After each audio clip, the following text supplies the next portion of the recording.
I am Jennifer Igwe. Thank you for joining us for another episode of Environment Matters.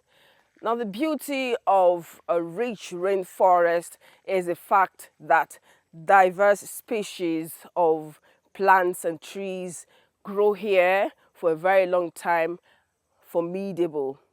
They grow so tall and huge to the extent they can start hugging each other up there and shaking hands.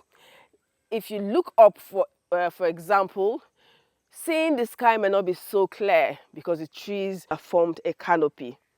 Beautiful scenario. And that shows the beauty of nature as well.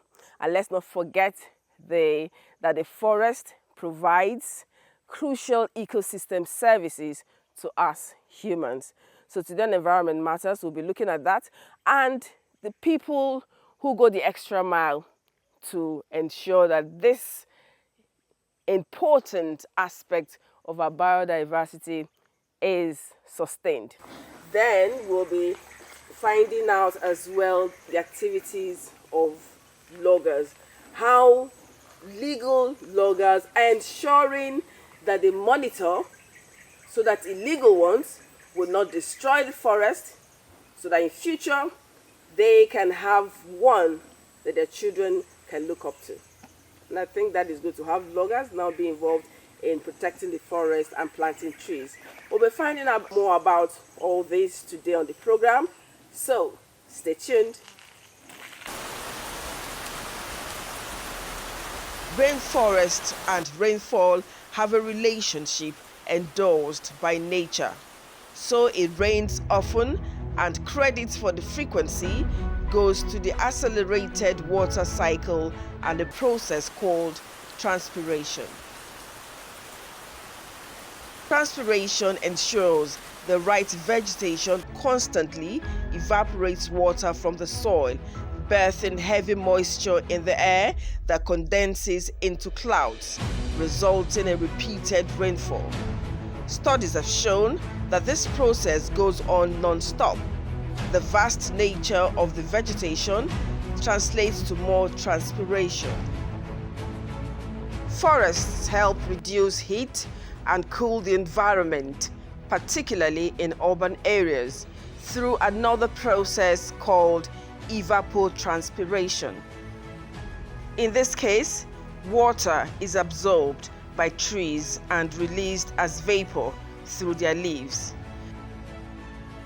This process uses heat from the atmosphere to evaporate water with resultant cooling of the surrounding. This function is crucial now more than ever, with global warming serving intense heat with diverse consequences. So the microclimatic environment makes the forest to regenerate the moisture conditions over a system.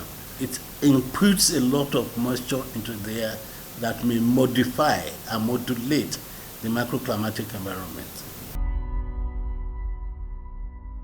Intense rainfall and extreme flooding hazards and disasters have been linked to climate change. Experts say forests play an important role in managing runoff stormwater, thereby reducing the often catastrophic effects of flooding.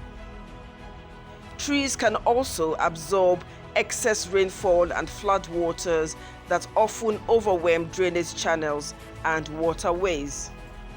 This rich green ecosystem provides essential habitats for various species that contributes to ecological balance. Forests in Nigeria can be said to be endangered, just like animals in them, and key factors responsible include illegal logging, encroachment by humans, and other factors.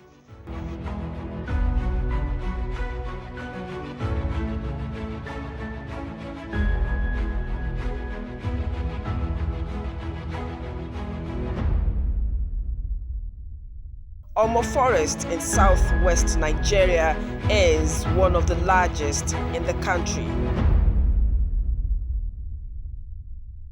In Omo Forest is about 132,000 hectares of land. So I will tell you as of today, the cover, that is the number of trees that we have, with the covering canopies that we have in our forest is about almost 50% of 132,000 hectares of land. Despite its protected status, Omo Forest Reserve is bedeviled by poachers, illegal logging, and encroachment by farmers. We are aware of these illegal loggers, and most of these illegal loggers, some of them, they even come as far as neighboring states like Osun, Ondo, Edo, because our forest reserve border most of these states. So sometimes they come in, and sometimes we have some within the locals around where we have our forests that are into these illegalities. So we actually, what we do is that we, with the help of our forest guards and with the help of the police, we arrest these people, we confiscate most of these logs, and we take them to court. As I'm talking to you, we have a lot of them that are having legal issues with us in the courts. Some of them have been reminded. So as a matter of fact, we are doing a lot. There are a whole lot of them, but as a state, we are doing a lot to take them. And in conjunction with most of these contractors, these legal loggers, we have been working together as a team to make sure we curb these abnormalities. We have a lot of them that have been sentenced to prison terms, and some fine, some have been asked to pay fine. Yeah, we have records of them, a lot of them.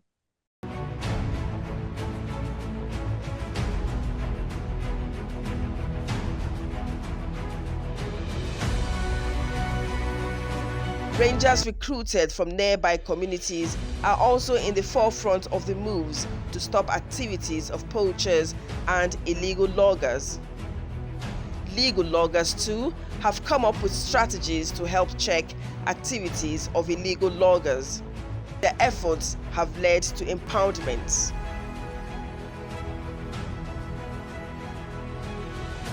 Babatunde Ario is a registered contractor. He talks about efforts by legal loggers like him to plant more trees in the plantation where they operate, including the forest reserve. Yeah, they want request from the commissioner that he should assist us. We want to plant because of our own children coming. Okay. You understand? We cannot eat it finished now, and those people, another coming will come and they will not meet another thing. Okay. Because you say, especially, we have some other many species here. Melana, Iroko, Eopepe, and others. But some are the one that the government, like Awolowo, planted. And some they there that it's only God that plant is this thing there. That we call that place reserve. But where we are working here is plantation farm. Like those Melana now is a plantation. You understand me now? But if you go to Abeku and others, you cannot meet Milana there because nobody plant wood there. It's only God plant all those one there. You understand me now? If you go there, you can only meet a big wood there like Araba, Iroko, Omo, Opepe, big Opepe. We've arrest many people. We go to that place now, we see one motor there. We arrest that motor from that reserve. That motor is from Osun State, which they used to evacuate our own logs pass to their own state. Poaching poses a huge threat to the survival of rare animals and plants. The most poached creatures include elephants for their tusks, pangolins their scales, leopard skins, parrots, and other exotic birds. Some hunters function as poachers, mostly for survival. They sell to the top dogs and syndicates of illegal trade in wildlife who end up raking in millions of dollars in the international market. As the pockets of the poachers grow fatter, the endangered species and ecosystem they hunt and exploit grow leaner, with extinction red lights flashing brighter. Rangers recruited from nearby communities are also in the forefront of the moves to stop activities of poachers and illegal loggers, the Omo Forest. Convert them to rangers. So what we do is that when we make arrests and we try to ask questions and talk to them and see the reason why they are doing this. Oftentimes they always talk about the economic situation that they need to survive and all that. So we're able to identify to pick some of these people and train them and bring them on board as part of our Rangers team. And it's been really helpful. Ogunwole Gbenga was a local poacher years ago. Today, he is a ranger and a conservationist. For more than 5 years now, he has consistently been involved in operations to stop poachers and to protect forest species. So that time I didn't know anything about conservation. I didn't know to kill any animal. I would just kill the one that I see, so to make money. But when they introduced this job to me, I know many things in this conservation job to protect animal. I even myself, I would call my colleague. Now this is a time that we're supposed to leave something for our future. Because the only time I'm doing this job, I don't bother if I keep them finish today or tomorrow. But now, there's no much like that. When we're in the forest, we meet a lot of pushers coming there. When we make arrest of them, I just tell them, call Mr. Man. Before, I'm a pusher like you. But now, this is the opportunity to you. You can do another business instead of killing this animal. So, when you come here today, you kill one. Just leave the rest for meantime. If you kill everything today, tomorrow we will not meet. So I'll tell them, I'll sit them down. This is how we will do this something. Some people will say, okay, the time party, they will just tell you, but we let them know that it's prohibited. Johnson Oladejo is another repentant poacher who is passionately helping to check activities of those who take down wildlife and also activities of illegal loggers. When we are a pusher, there is no respect because we are all together. But now when I'm a ranger, they honor us, they honor me. No community that I will enter now, they will call me, they will now give me honor, they will now respect me, being a ranger. I know because now when I'm a pusher, at least during that time, a month, maybe I will even not see one single olube or pangolin. But now, in a month, now when I don't see 20,000, but now, I'm thank God they are paying me salary because there is differences between ranger and pusher. 2018, when they collect me, I know what I've achieved more than when I was pusher. I thank God. God has doing some little benefit to me. I born and I sponsor my children with the money of my ranger.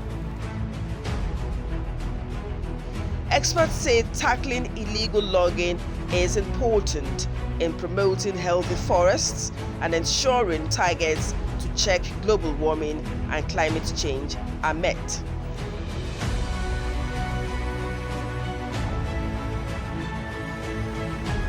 As we moved around the forest, we encountered a cocoa farmer. Can I just wake up one morning and decide to enter the forest and plant cocoa? No. Okay, so what's the process?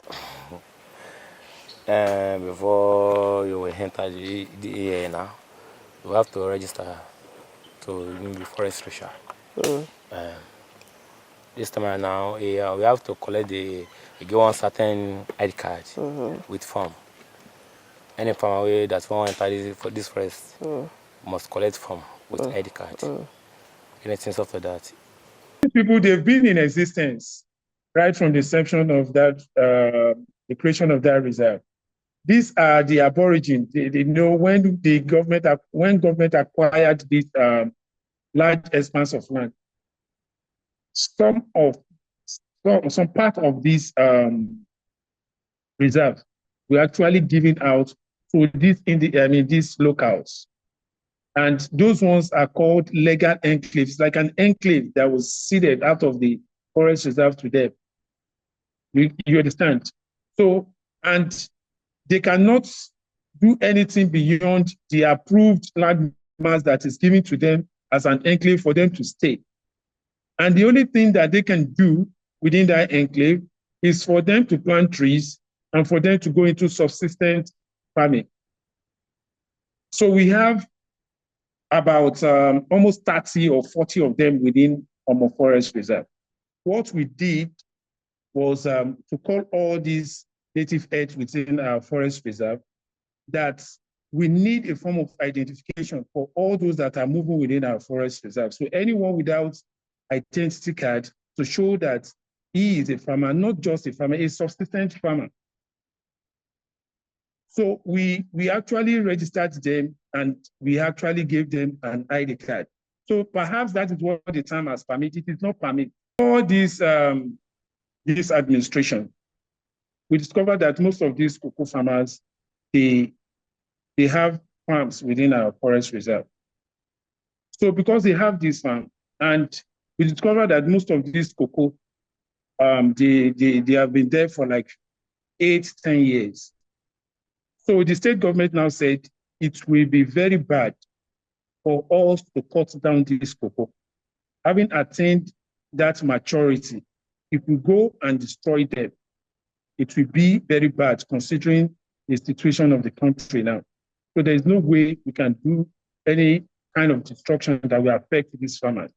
So but the state government said, okay, allow those ones, those cocoa plantations that are like 8-10 years old, but don't allow new ones.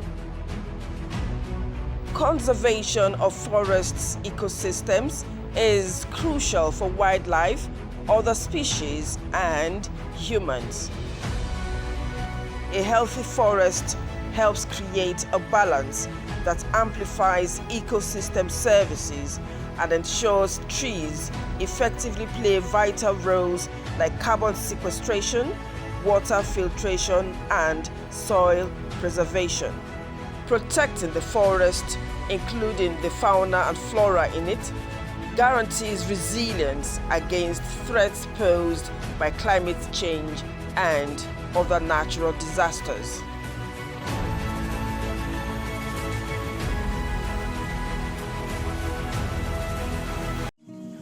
Pangolins are facing a crisis. They are the most trafficked mammals in the world. Over 1 million have been sold illegally since 2000. Pangolins may disappear forever if we don't protect them now.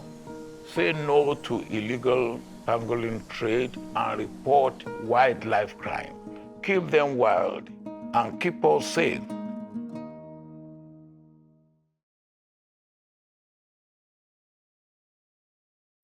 Thank God for my interaction with Benga. You know, the idea I have of poachers are very dangerous men. Yeah. You know, except if he was very dangerous then, but he's looking really calm and nice now. Dangerous men who go to kill animals, rhinoceros for their horns, elephants for their tusks, and things like that. Yes, of course they are.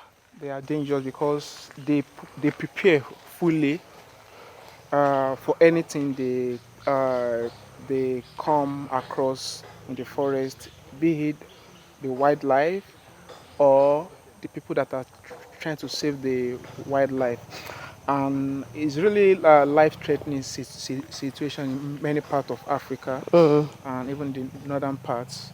But you know, here in Omo Forest Reserve, we've been lucky that we don't have those very dangerous ones here. The poachers we have are those that are coming for the antelopes. You know, even many of them, they are aware that elephant is government animal. That's what they call it. So they are not. So we've been lucky to not to have that kind of deadly challenge. But of course, we have situation where they want to resist arrest, but we always find our way around it. But antelopes, for instance, are they endangered in this part of the world? Yes, any category of animals can be endangered. No, what I'm saying is that for us here in Nigeria, antelope is like one of those rare meats that people like here. Yes, but there are different species of antelope. As you see them, like in southern part of Nigeria, we call them dikas. So we have the water dika, which is relatively common, but we have some that are actually rare and like almost difficult to see again, like the blue dika and the understand. Okay, so people can. So it depends on the species of antelope or dika that we are talking about. So some are actually also endangered. So is it safe to say that, like, if I'm from a community where we enjoy eating antelope, Yeah. so is it safe to say that we can enjoy antelope meat as far as maybe we try to have like a farm or somewhere where we can breed new ones? Yes, that is what conservation education is trying to advocate. You can farm your own animal, you can farm your own antelope, you can farm your own snail, instead of going into the wild, and kill them all. Depleting the ones that we have Understand? there. So that is more sustainable. When you have them at your backyard, then anytime you feel like eating bushmeat, then they are just there for you to consume. Okay. Yeah. I like that because that's consoling. Because most times when you try to tell Nigerians don't eat at all, they're like, please. In this part of the world, we like meat. But the thing is about eating sustainably. Yeah. Okay, so don't finish all the species that we have so that we'll have something for Coming generation. the coming generation. And I think that's consoling to know that we have we have to do something like that. And my brother, well done. Okay. Okay. So until next week, when another episode of Environment Matters comes your way, I am Jennifer Igwe, and we've talked about this over and over again. And I like the fact that he said elephants are government property. So more and more we need to create awareness. So I'm sure you've learned a lot today on the program, why we need to save and conserve endangered species, and the fact that we have people who are going the extra mile to do so. My dear friend who used to be a poacher, but he's now a ranger helping to secure our biodiversity, and Olabode, who lives in the forest, okay? I mean, Olabode, I envy you, okay? Because I'm just wondering, in today's world where people are hooked on social media and we just want to see the glitz and glams of the cities, but you're here. But what we don't know is that you are enjoying fresh air on a daily basis. And someone... You can't... So I was chopping up for that. Someone needs to do it, and you're doing it. So on behalf of all the environmentalists and all those who love nature, what you would say, thank you for what you're doing. I mean, coming to live in the forest. He lives here 247. I'm not joking. Permanently here. I have family. I know he has family, but what I'm saying, I visit them. he has family, he visits his family, but his main home is this forest. This forest. I mean, I'm inspired. So until next week, when another episode of Environment Matters comes your way, I am Jennifer Igwe. And like I always say on this program, and I don't think I'll be tired of saying it, be environment friendly and always think green. Yeah. Bye.